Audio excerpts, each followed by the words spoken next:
أعوذ بالله من الشيطان الرجيم. بسم الله الرحمن الرحيم. يسبح لله ما في السماوات وما في الأرض الملك القدوس العزيز الحكيم. هو الذي بعث في الأميين رسولا منهم يتلو عليهم آياته ويزكيهم ويعلمهم الكتاب والحكمة وإن كانوا من قبل لفي ضلال مبين وآخرين منهم لما يلحقوا بهم وهو العزيز الحكيم.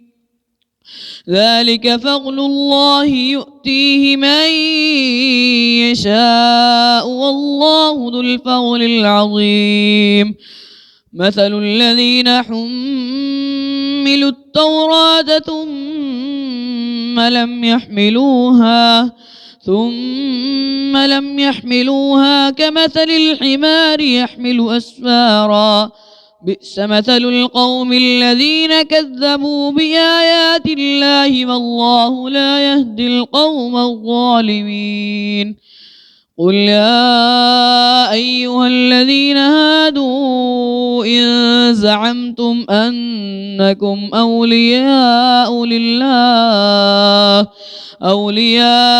لله من دون الناس فتمنوا الموت إن كنتم صادقين ولا يتمنونه أبدا بما قدمت أيديهم والله عليم بالظالمين.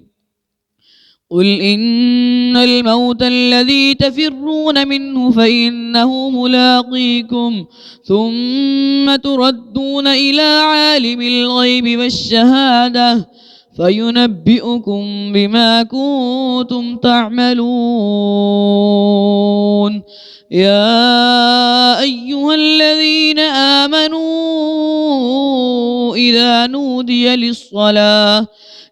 نودي للصلاة من يوم الجمعة فاسعوا إلى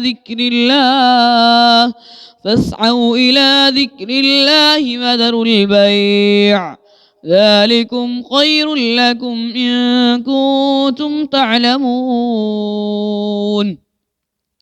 فإذا قضيت الصلاة فانتشروا في الأرض وابتغوا من فضل الله واذكروا الله كثيرا لعلكم تفلحون.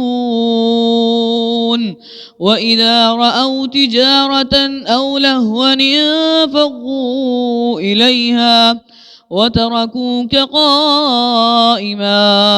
قل ما عند الله خير من اللهو ومن التجارة والله خير الرازقين.